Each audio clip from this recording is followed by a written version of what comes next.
every breath matters. Every moment that you have where you're setting the intention of connecting with you counts. Because I think sometimes we think, well, I only have a minute. What can I do with that? And so what we end up doing is something like scrolling on Instagram or, eating an extra piece of pie, things that aren't serving us. And I'm not saying that I never eat an extra piece of pie or that I don't scroll on Instagram, because I totally do those things. But I think just acknowledging you have to give yourself what you need in order to show up the way that you want to show up. And it doesn't have to be 45 minutes. It doesn't have to be 10 minutes. Like one breath with intention can be enough. You're listening to The Creative Impostor, episode number 56.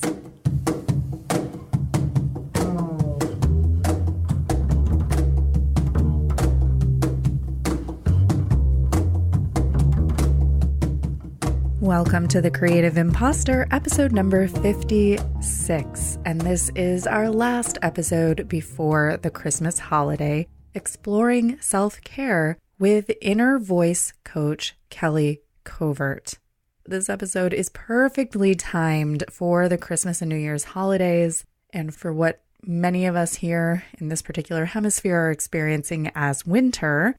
You are going to love Kelly. Seriously, when I was editing this episode, there were a few times that I was almost in tears because I feel like she really speaks to my soul, my psyche, my ego. Like, all parts of me are perked up and listening whenever Kelly is speaking. And one thing we talk about in particular is doing nothing or underachieving and what that has to do with self-care. And for someone like me who's very type A and perfectionistic at times, it can be really hard. And in fact, I'm sitting here recording this after spending a sick day laying on the couch, watching Netflix and napping all day and drinking fluids, because I've had a week filled with head colds and deadlines and pushing myself. And today I woke up with a migraine and I just had to do nothing. And I felt horrible the whole time. Like,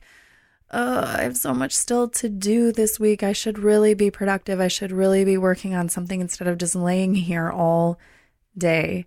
And why is that? Why do we feel so guilty for just taking a day to do nothing? Anyways, we're definitely going to get into all of that, and you're going to want to connect with Kelly. Of course, links to everything Kelly Covert will be in the show notes for this episode, thecreativeimpostor.com/056. And that will include a link to her 5 days of journaling for visionary women. It's a free 5-day challenge for confidence, clarity, and creative, courageous, inspired action. I've done it. You'll love it. And it's a great way to spend some time being introspective and taking care of your own psyche and soul. Also in the show notes for this episode, you will find links to a couple of other resources that I've been promoting during this season of self-care, including the Season of You digital self-care bundle created by community member Elizabeth Tuckwell and some of her colleagues. And also, I think by the time you're listening to this, if it's before the 22nd, there are still a couple of days left to take advantage of the Sounds True holiday seasonal sale for books, audio courses, music, etc. to help you with your self-study, meditation, mindfulness practices. I'm also linking to a special invitation for you to please consider the role of intentional community in your creative life and work for 2018. Yes, the year is almost over as I am recording this. And yes, I am asking you for a commitment to yourself, to your creative practice, and to a fabulous intentional community that is waiting to support you in that creative practice. And this is through the 2018 studio memberships, available if you are in Chicago or if you are not. And all of the details are available for those memberships in the show notes. It's a great way to stay connected, to commit to your vision, and to feel supported. I only have a handful of these memberships that I'm offering, It's a super affordable way to attend the Chicago-based brunches and artist salons, and a really great way to connect with us globally from wherever you are on a series of 10 video calls throughout the year designed to help keep us connected, feel less isolated, share what we're working on, and be a part of a circle of like-minded new people. So consider the 2018 studio memberships. They're going to be totally worth your while in terms of creating your intentional community for 2018. I don't want to ramble on too long because I'm sure we all have things to do to get ready for the next couple of weeks, but I am so grateful to Kelly for this wonderful conversation. And also, if you love hearing her voice the way I do, you're going to want to check out the In Her Voice podcast hosted by Kelly, and you could start with her interview with me. Of course, that will also be linked in the show notes. All right, you're ready? Here is my conversation with inner voice coach, Kelly Covert. So why don't we just get started with having you share a little bit about who you are, what you do, and third, what you are most excited about in your life and work right now. I love that question because it's all really exciting. So I am an inner voice coach. What I do, what I'm passionate about is helping women connect with their inner voice, listen to it, and then live by it. And I really believe that when we dig into that, what we discover is that we're worthy right now. We discover that we're enough. We discover that we have the answers that we need. And that's a really powerful place to live from. And I try my best always every day to live from that place. I'm not 100% successful at that because things come up as they do, but that's what I really love helping women do. And what I'm super excited about in my business these days is I'm really having this feeling, having this desire to attract women who have a very big vision, who really are wanting to change their world, wanting to change the world, and bringing women in and supporting them through moving past the things that might keep them stuck. And I think almost always what that looks like is trusting the vision and trusting our inner voice. And that's what I'm like super jazzed about these days. So I love this. I love the phrase inner voice coach. And it sounds so natural and so clear that I'm surprised I've never heard it before meeting you.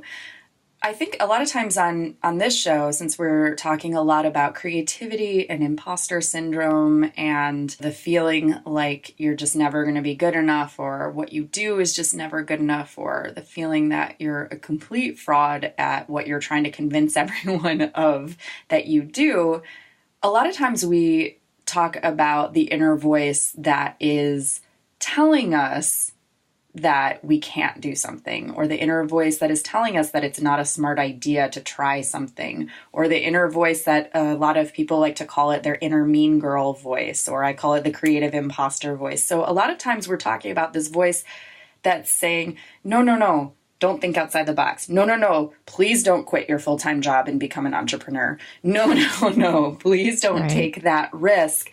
That vision is cool, but I don't know if you're going to be able to make it happen. So tell me about this inner voice that doesn't sound like that and how it relates to the one that is trying to keep your vision a little bit smaller and safer. I think this is such an important question because I think when people hear inner voice, that's the voice they immediately go to, right? The mean girl voice. That's what I call it, the inner mean girl or the inner critic. And I think that we go to that because we are so intimately familiar with that voice. It's with us all the time.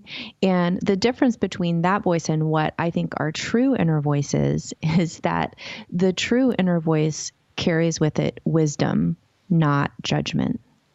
And I think that when you really start to listen and start to be able to discern the difference between the two, you feel it differently inside your body. I mean, it's a physical sensation to me when I have my inner mean girl voice pops up. And she does. I mean, like she's kind of has a mind of her own and she pops up at the most horrible times. And I really have to allow it, right? I allow it to happen. But then I say, okay, what is this teaching me? What do I need to learn from this? What is this an opportunity for me to dig in deeper to the areas that are keeping me stuck? And the way that I do that is I go inside to that loving voice of wisdom that for me really comes from my heart center. And it feels warm. It feels secure. The inner mean girl voice is always very much in my head and like tight. And my inner wisdom is just safe and stable and deep, a deep feeling within my body. And I think that in order to be able to discern the difference, we really have to get into a practice of connecting with our true inner voice on a daily basis. And I think that's what's hard at the beginning, because some people are like, well, I don't have that. Mm-hmm. And I don't believe that. Everybody has it. Everybody has it. It's just that sometimes things are so noisy, it's hard to hear it. And so we really have to create a practice daily around getting still, getting quiet, and asking that voice to show up for us because it's there and it's wanting to support us. So what does your practice look like? What does it entail? And is it the same every day or does it fluctuate? It totally fluctuates for me because I'm kind of ADHD, you know, and I say that in a really positive way. Like I really thrive on differences. So I'm not the kind of person that likes things the same every day. Like my schedule's never the same every day. Even week by week, my schedule is different. And I always say if I had, you know, a 9-to-5 job where I went to the same office every day at the same time, every day of the week, every week of the year, I would go crazy. Like that's just not in my makeup to be that way. Mm-hmm. But it does have sort of a pattern, if you will. So within that pattern, what it looks like is I get my kids up to go to school. They're both out of the house by 7. And then I sit down and sometimes it's half an hour. Sometimes it's an hour. Sometimes it's an hour and a half. It really depends on what I have for that day. And I meditate. I journal. I write down all my deep desires. I do that daily, by the way. I write down those desires daily because it's really important for me to stay connected to what it is my heart most wants. And I will sometimes read, sometimes I'll watch a video on law of attraction or whatever it is that I happen to be working on. I sort of go in phases of what I'm focusing on in my own life. And then I sort of come to a completion point, usually around 8:30, depending on when I get started. And sometimes I don't do that much at all. Sometimes it's 5 minutes. So I think what's important to me is that it happens in the morning. I have noticed that that makes a difference for me. It needs to happen in the morning, and I need to have stillness and I need to have quiet. So for example, on the weekends when my kids are home, it's much harder for me to get into that routine because it's not quiet. I feel very distracted when my family's home. So I have to either get up earlier or I have to kind of hold myself up in my bedroom. That's sort of my MO these days. So I can make sure that I have that time because it's really become a non-negotiable for me. I notice such a huge difference in the way that I show up with my family, with my kids, with my friends, in my business, in the world, if I'm not doing that. Mm-hmm. Oh, there's like 10 questions that I want to ask you right now about that. Which direction to go first? First of all, we're going to be releasing this episode during the holiday season. And I love that you said there's some flexibility within the amount of time that your practice takes or that you dedicate to it each morning, and that certain days it's going to look different depending upon what's happening with family, what's happening in your schedule, etc. Because I feel like we can be really good at creating and cultivating practices, whether that's routines, whether that's meditation, whether that's journaling during the regular year. And then the holiday season comes and like everything goes out the window and we just kind of throw our hands up because the whole schedule feels out of control, and maybe we're traveling, or maybe there's hustle and bustle, or maybe there's more family around us, or maybe we're not surrounded by family and the emotions are really strong because we're not surrounded by family. So there's a lot of emotional and logistical things that come up during the holiday season that can kind of throw everything completely out of whack.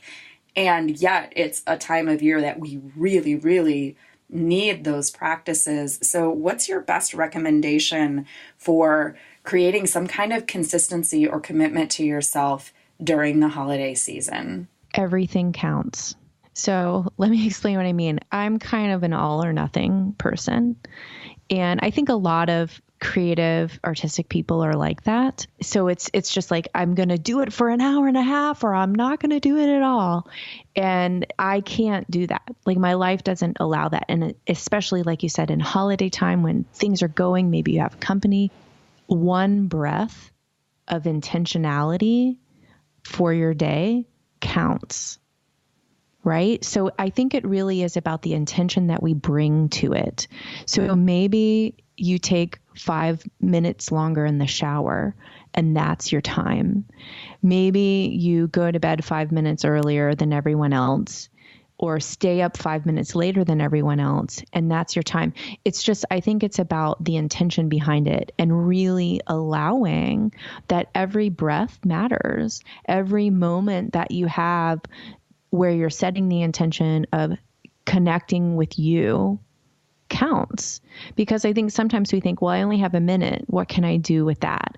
And so what we end up doing is something like scrolling on Instagram, or, eating an extra piece of pie, things that aren't serving us.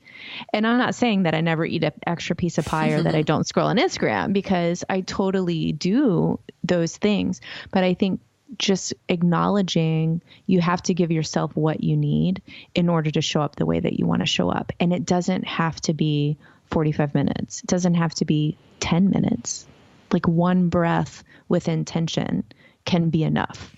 Kelly, how did you decide to become a coach?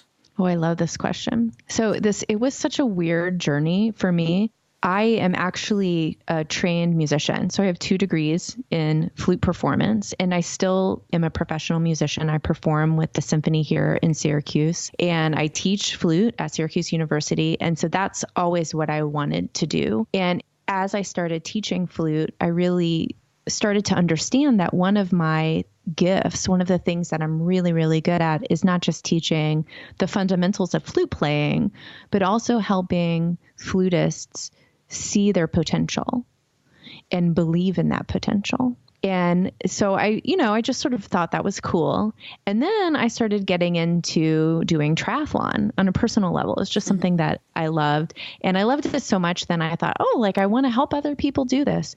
And so I started coaching, and it was the same thing. I can make the training plans for you, and I can make sure that you're physically ready at that start line. But the most important thing that I was doing, and the thing that I was best at, was really helping people believe in themselves and understand that that potential was within them, and understand that even if they didn't finish, they were still good enough. And as I started to connect the dots through my life of that, I call it my through line, I recognized that that's what I love most, is connecting with people on this really deep inner level to help them know that they are enough, to help them know that they are worthy, and that they have everything that they need inside of them to do the big things. And that's how I became a coach. And I totally relate with that, because I grew up performing and singing, and went to school originally to study classical vocal music performance and opera.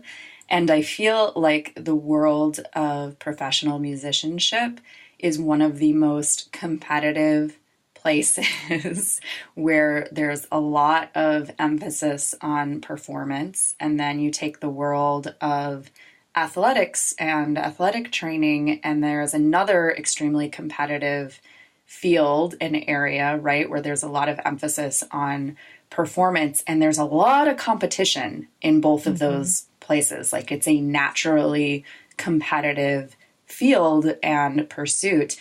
And I know that for me, as a young singer and performer, when I first went to college and found myself in this bigger pool than, say, my high school community, I really felt the pressure of feeling like I just never was going to be good enough. I just never was going to be the one to get the role. I just was never going to be able to live up to the standards and the expectations that other people had for me, let alone the standards and expectations that I had for myself.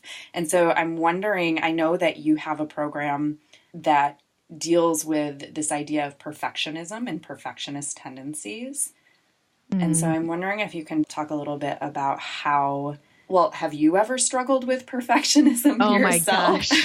Oh, yes. Oh, yes. I consider myself to be a recovering perfectionist, always recovering. You know, it's not the kind of thing that goes away. And you're exactly right. Like, being in music is so competitive, and it's really about being perfect. I mean, if you go to an audition, you want to play perfectly.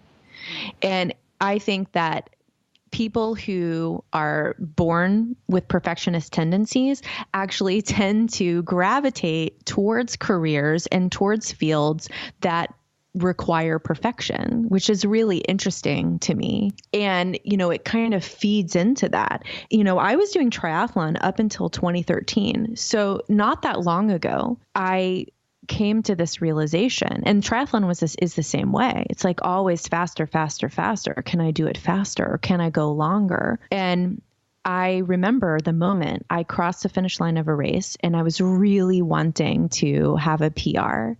And I looked at my watch and I realized I missed it by a minute. And that whole season, that had been my goal, like to have this PR. And I always missed it by like a minute or 2 minutes.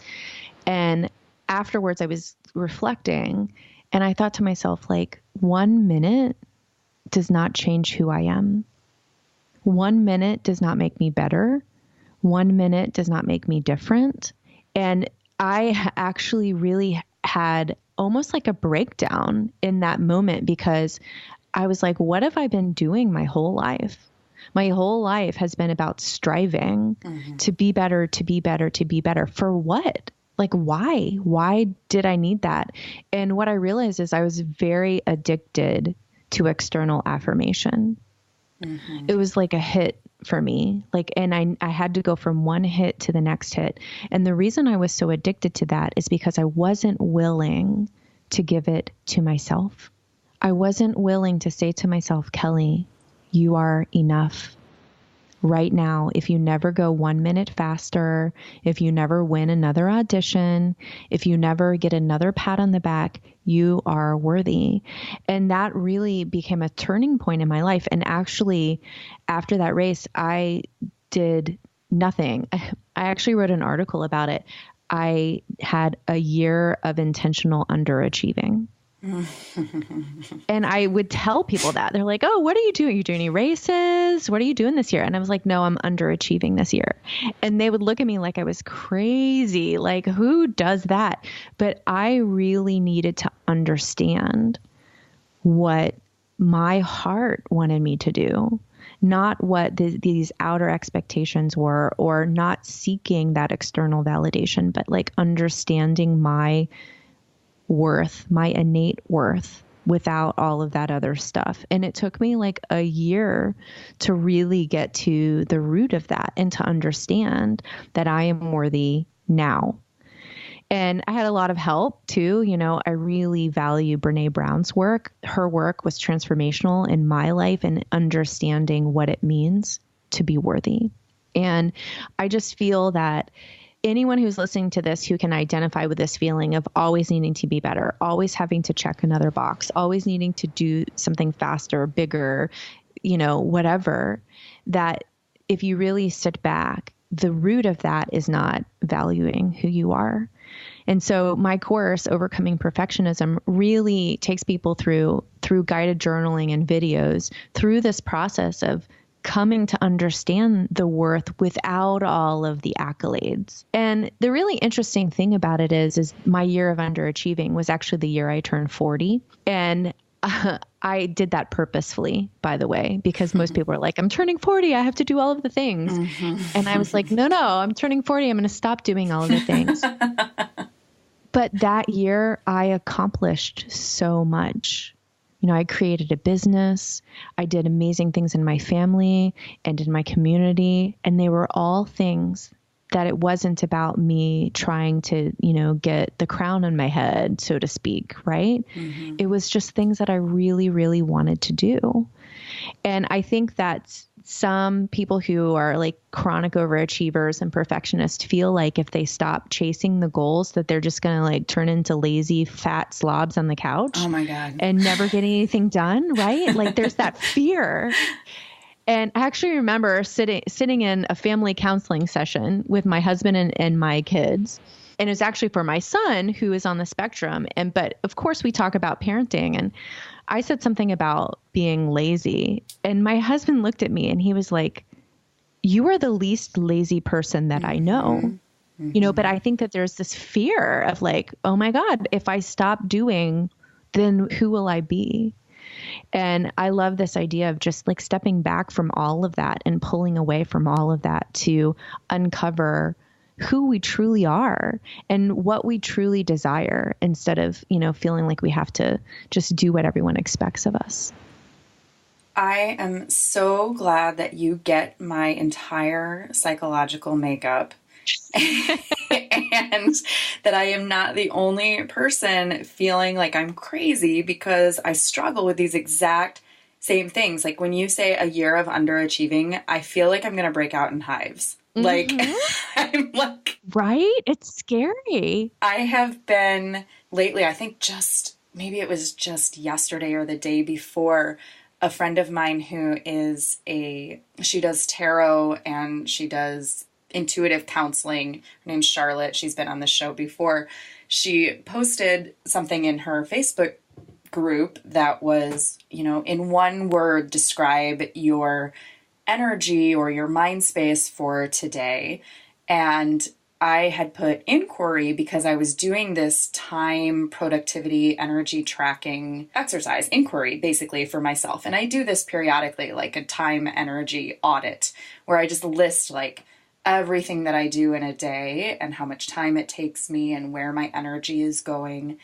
And I noticed that every time I write down something in the category or with the word relaxing or personal time, I feel guilty when I write it down. And I feel like, well, who am I to be relaxing with my cat on the sofa for 30 minutes at 2:00 in the afternoon on Monday, And I thought, wow, why do I feel so guilty? Like nobody's looking at this time tracker except me. I'm the only one looking at it. And yet I don't even want to put that in, because I feel like I should be doing something more productive, or I should be doing something more useful, or I'm thinking of all the other things I want to be doing or achieving or striving towards. And I'm like, I must be crazy. So I just was like, for just this week, I'm going to practice the habit of relaxing without feeling guilty. Why is that so hard? Well, I love this conversation so much, because self-care is something that especially women for some reason feel guilty about. And we really need to shift our perspective on self-care. I believe and I practice that I must fill myself up first. And I have a lot on my plate. I mean, we're not talking about someone who just has a little at-home business, right? I have my business. I have 2 kids. One of them is on the spectrum. I'm married. I have a job playing as a professional flutist, which means not only do I have rehearsals and concerts, I have to practice. I teach at a university. I am doing a lot of things. And all of those things are things that I love. These are not things that I have to do. They're things that I want to do and things that I feel called to do. But I cannot do all of those things if I am not taking care of myself. And I can't take care of myself if I feel guilty about every single thing that I do that's taking care of myself. And I'm talking like going to bed on time. Mm-hmm. And so it's interesting that you talk about tracking, because the beginning of this year in January, I started bullet journaling, and I don't do it like all fancy with the stickers and the different colors.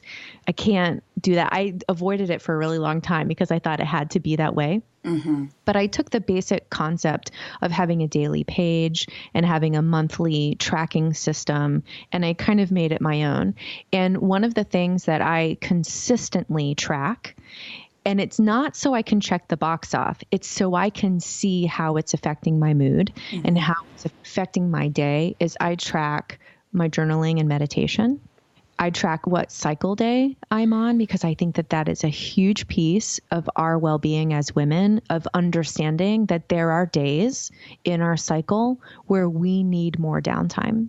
Like our body is craving that, like it needs that rest. And month by month, depending on what I'm noticing is working or what I'm noticing I need more of, I'll track that. So I went probably 4 months where I was tracking daily self-care. And it was just to keep myself on track, to remind myself, oh yeah, I need to do this. And some days maybe that looks like I take a bath in the middle of the day. And some days I go get a massage. And some days I actually don't eat lunch standing up at the counter, but I sit down and I watch So You Think You Can Dance while I'm eating my lunch in the middle of the day at 1:30 on a Monday when my kids aren't home.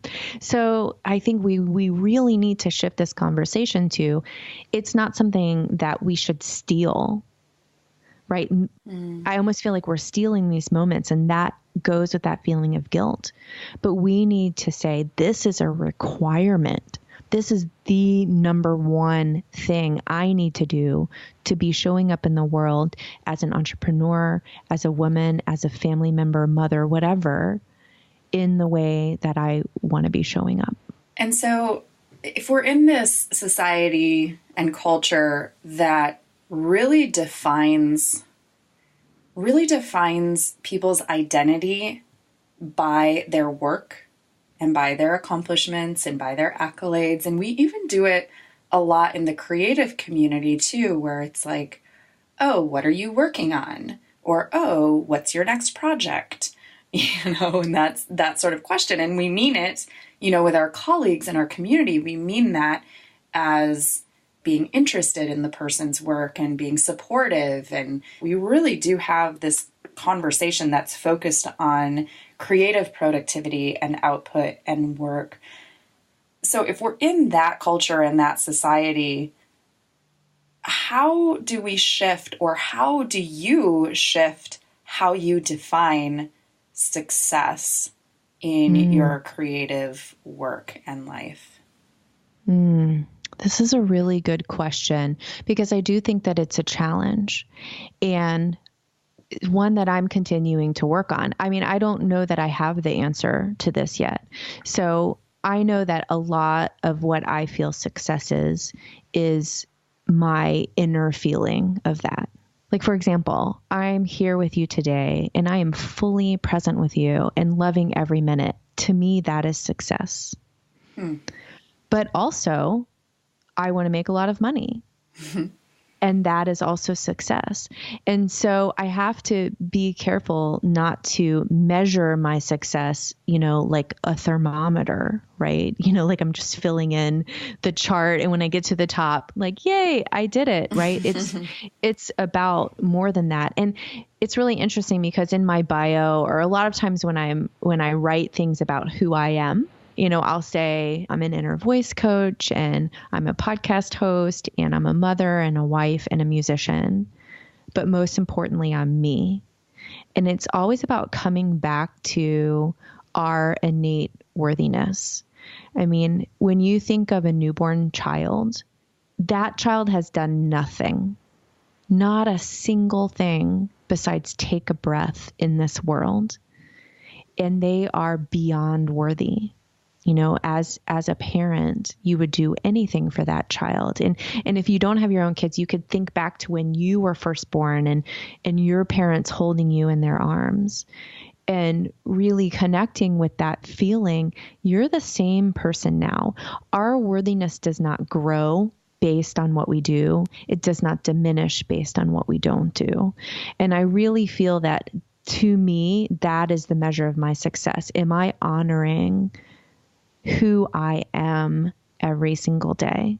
Am I listening to what my inner voice is asking me to do every single day? Am I aligned with my true purpose in that way? Am I being me? And that means too, having the courage to do things differently and having the courage to say, that's not for me. It's okay, but that's not for me.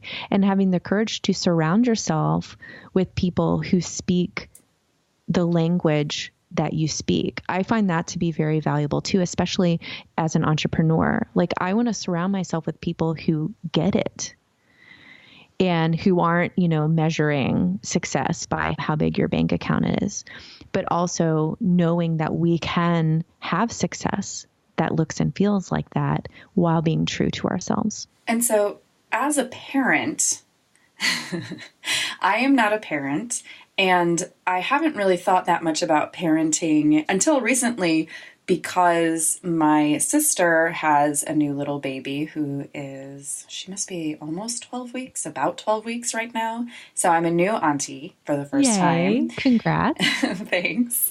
And also I work with kids. I teach really small kids, preschoolers and kindergartners. We do yoga and meditation. And I also teach high school age students how to make podcasts. So I suddenly find myself surrounded by young people of various ages that I work with in different capacities, or that I have relationship to in different capacities.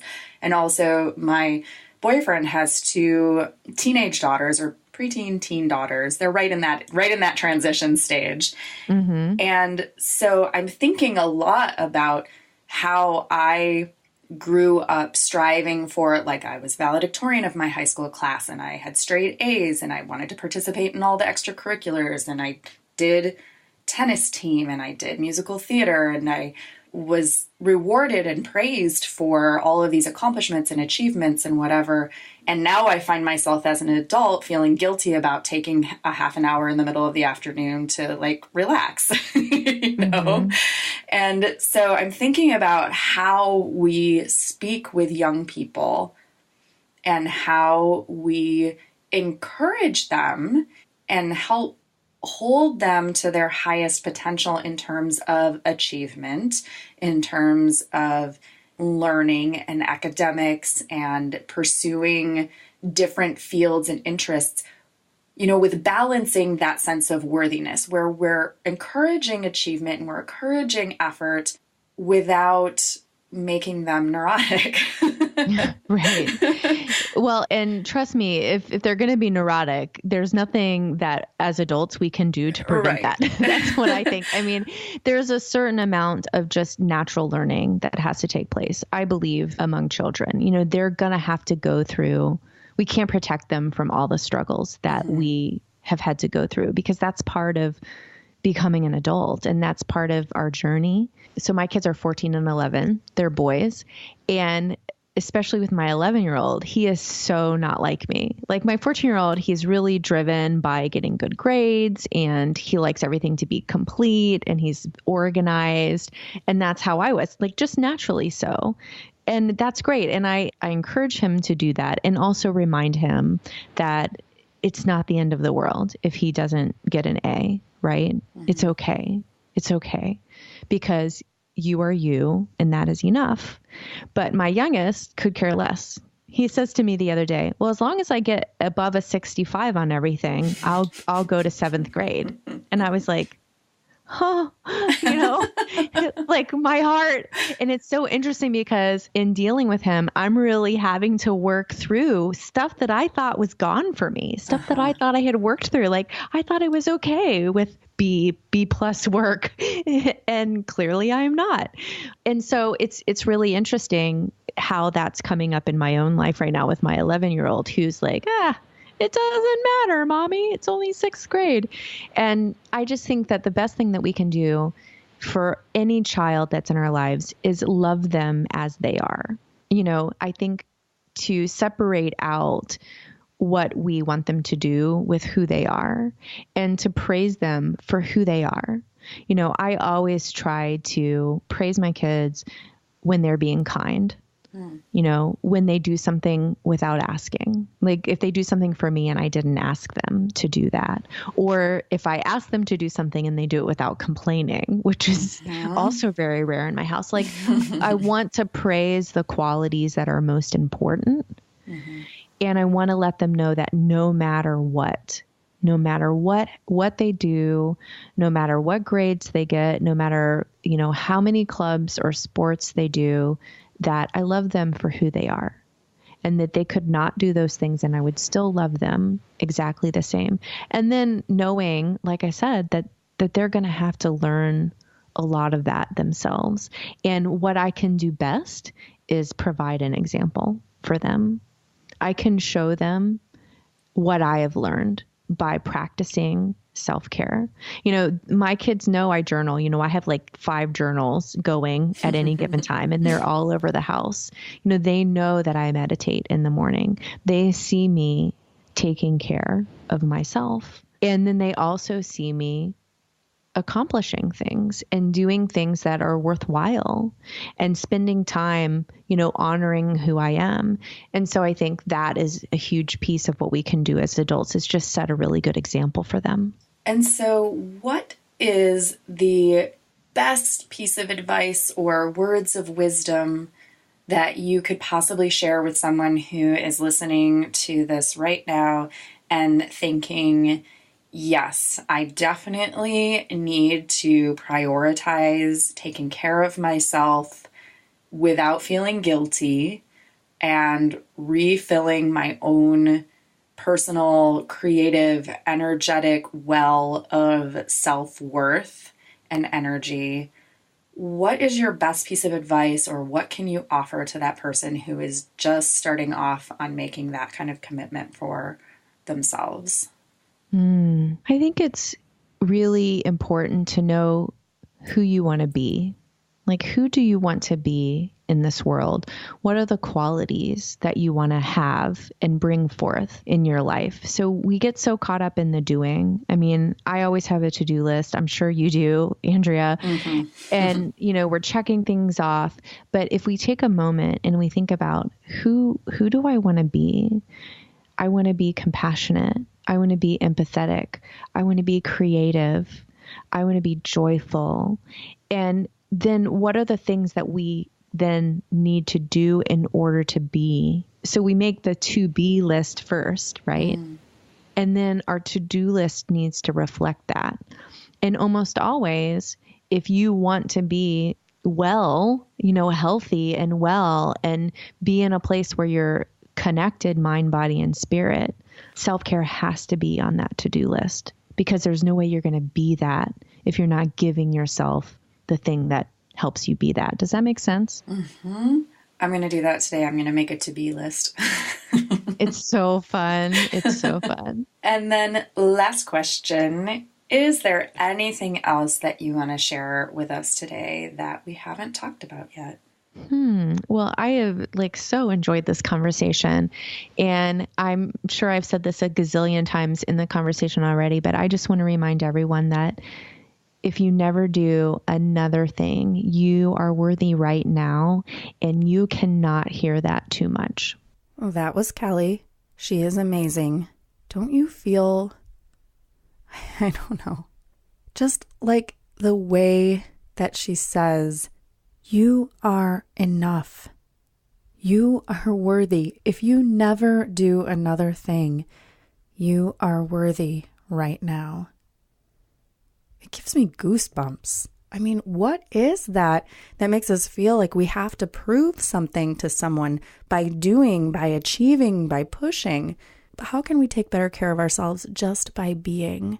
If you'd love to connect with Kelly, you can find links to all things Kelly Covert in the show notes at thecreativeimposter.com/056, including her interview with me on the In Her Voice podcast and her 5-day journaling challenge. You can also find links to the Creative Imposter studio memberships, which are open right now to you so we can begin connecting and creating together right away in January 2018. And I just want to let you know here towards the end of the year how grateful I am for you continuing with me on this journey. And there are so many more exciting things to come. I already have a few episodes in the queue for the coming weeks and months, including my first group panel interview with some leaders in our creative community and a brand new podcast called Tea and Yoga. It's a meditation and mindfulness-based podcast featuring creativity and self-care. The introductory episode is live right now. You can subscribe to it in wherever you're subscribing to this show, or you can check it out at teaandyogapodcast.com, and new episodes will be coming up starting in January. I'd love to see you in the studio membership, the Chicago Women's Creative Collective, and the Creative Imposter Facebook group. This episode was mixed by Edwin Ruiz, and our theme music, as always, is by Jovia Armstrong.